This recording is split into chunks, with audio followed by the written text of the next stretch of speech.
أعوذ بالله من الشيطان الرجيم بسم الله الرحمن الرحيم أعوذ بالله من الشيطان الرجيم اللہ نے فرمایا پھر وہ کیا کہتے ہیں فتنوں کے آنے کے بعد، مصیبتوں کے نزول کے بعد کہتے ہیں انا للہ و انا الیہ راجعون، اے اللہ ہم تیرے لیے ہیں، سب کچھ تیرا ہے، ہمارا جو کچھ ہے وہ صرف تیرا ہے، تو ہی اس کا مالک ہے، ہم سب تیری طرف پلٹ کر کے جانے والے ہیں، ہم سب کو تیری یہاں آنا ہے، ہمارا کچھ نہیں ہے، سب کچھ تیرے اختیار میں ہے۔ اللہ رب العالمین انہیں ان پر رحمتوں کا نزول فرماتا ہے اور یہی لوگ ہدایت یافتہ ہے، کامیاب ہونے والے۔ میں آپ کو ایک حدیث سناتا ہوں۔ ام سلمہ رضی اللہ عنہ فرماتی ہیں زوجہ رسول نے آپ سے اللہ کے نبی صلی اللہ علیہ وسلم کا نکاح ابھی نہیں ہوا تھا۔ ابو سلمہ رضی اللہ عنہ کی وفات ہو جاتی ہے، کہتی ہے میں نے اللہ کے نبی صلی اللہ علیہ وسلم سے سنا تھا، آپ کہتے تھے کہ جب بھی کوئی بندہ یا کوئی شخص جسے مصیبت پہنچتی ہے اور وہ کہتا ہے اللہم اجرنی فی مصیبتی واخلف لی خیرا منہا، جب یہ دعا پڑھتا ہے تو اللہ رب العالمین اسے اس مصیبت سے نجات دے دیتا ہے اور اسے اس پریشانی کے بدلے میں اسے اس سے اچھی چیز عنایت کرتا ہے۔ میں نے یہ دعا سنی تھی اللہ کے نبی صلی اللہ علیہ وسلم سے، اور جب امام الانبیاء صلی اللہ علیہ وسلم سے یہ دعا میں نے سنی اور یہ دعا حفظ کر لی، ابو سلمہ کی وفات ہوتی ہے، میرے ذہن میں آتا ہے کہ اللہ کے نبی نے دعا سکھائی تھی مجھے، میں وہ دعا کو پڑھتی ہوں، اللہم اجرنی فی مصیبتی واخلف لی خیرا منہا، اللہ رب العالمین مجھے اس سے بہتر چیز عنایت کرنا، اس کے بدلے میں جو چیز مجھے اس سے لے لیا ہے۔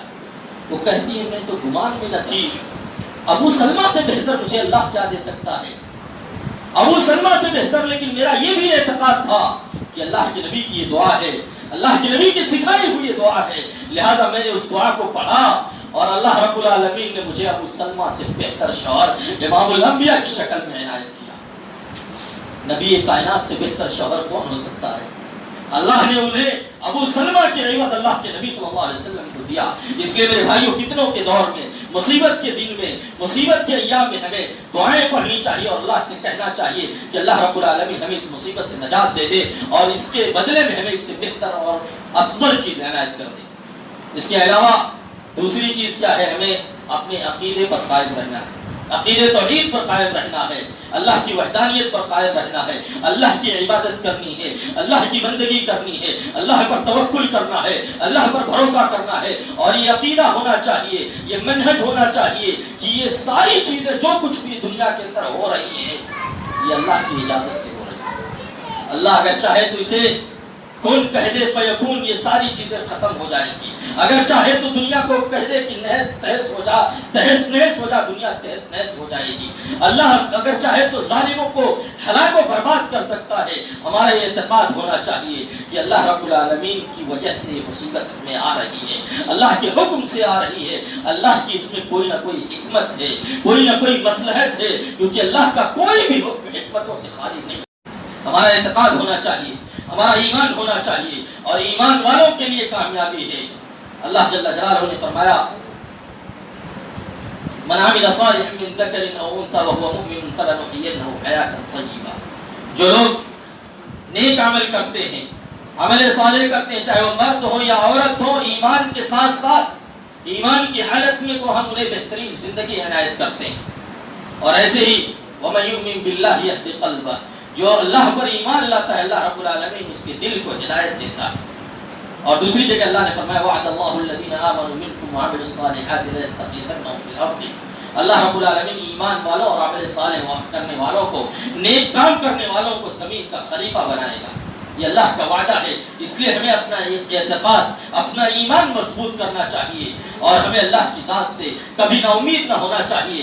اللہ رب العالمین نے اپنے نبی کو کہا قل لن یصیبنا الا ما كتب اللہ لنا، اللہ کے نبی آپ کہہ دیجئے مجھے ہرگز ہرگز نہیں پہنچ سکتی ہے، مجھے ہرگز ہرگز مصیبت نہیں پہنچ سکتی ہے مگر وہ مصیبت جو اللہ نے ہمارے حق میں لکھ دی دیا ہے. تو ہمیں یہ اعتقاد رکھنا چاہیے کہ جو بھی مصیبت ہمیں پہنچ رہی ہے یہ اللہ کے حکم سے آ رہی ہے, اللہ کی اجازت سے آ رہی ہے, اور اس میں کوئی نہ کوئی خیر ہے. اس لیے کہ اللہ کا فرمان آپ پڑھیے قرآن کے اندر, عسیٰ ان تکرہوا شیئا وہو خیر لکم وعسیٰ ان تحبوا شیئا وہو شر لکم واللہ یعلم وانتم لا تعلمون.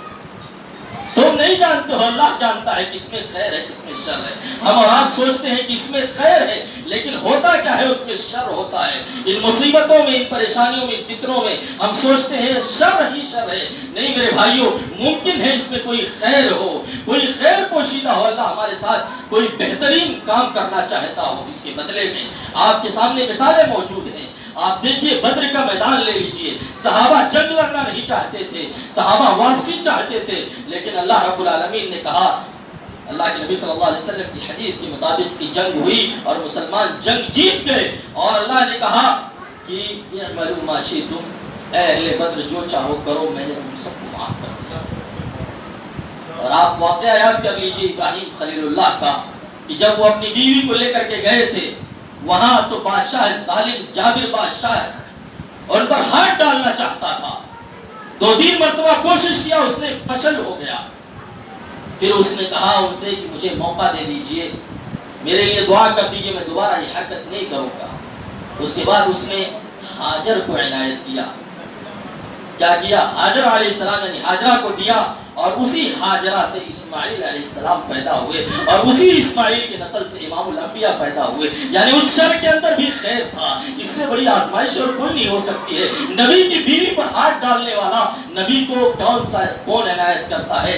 اسماعیل کی والدہ کو دیتا ہے, اور وہی اسماعیل کی والدہ سے امام الانبیاء پیدا ہوتے ہیں. ہم سب کے نبی اور نبیوں کے امام الانبیاء خاتم النبی صلی اللہ علیہ وسلم.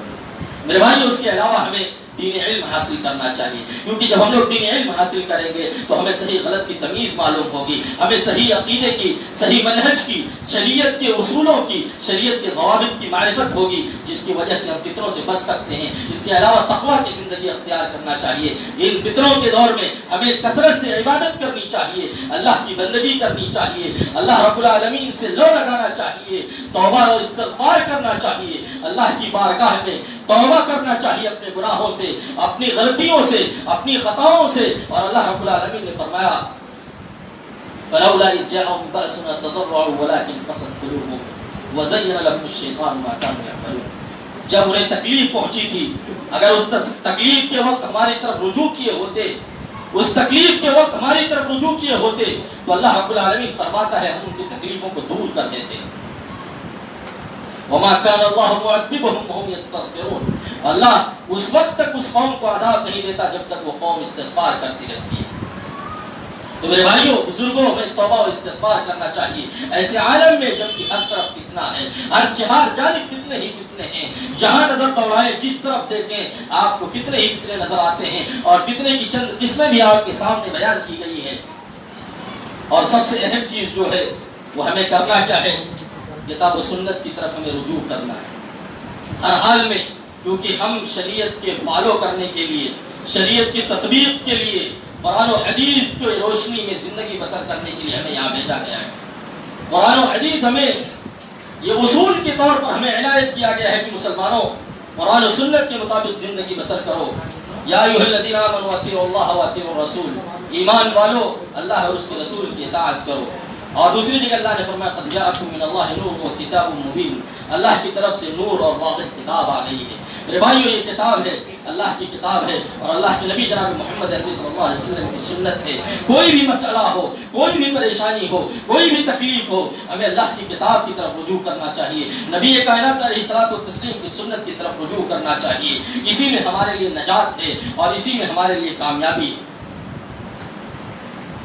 اس کے علاوہ ہمیں ان فتنوں کے دور میں جو ہمارے فارغ اوقات ہیں, ان اوقات کو صحیح طریقے سے صحیح ڈھنگ سے صحیح چیزوں میں نفع بخش چیزوں میں انہیں ہمیں استعمال کرنا چاہیے تاکہ ہم کثرت سے اللہ کی عبادت کر سکیں اور فائدہ اٹھانے والی چیزوں کو ہم انجام دے سکیں۔ ایسے ہی اس فتنوں کے دور میں خاص طور سے جو منافقین کی طرف سے اعدائے اسلام کی طرف سے جو طرح طرح کی سازشیں رچی جاتی ہیں، طرح طرح کی چیزیں جو اسلام کے تعلق سے پھیلائی جاتی ہیں، اسلام کے تعلق سے جو شکوک و شبہات ڈالے جاتے ہیں، ان تمام چیزوں سے بچنا چاہیے، دور رہنا چاہیے اور اسے اہل علم کے حوالے کرنا چاہیے۔ جو علماء ہیں، جو دانشور ہیں، جو قوم کے رہنما ہیں، جو عقل و فہم رکھتے ہیں، سوجھ بوجھ رکھتے ہیں، ان کے حوالے کرنا چاہیے۔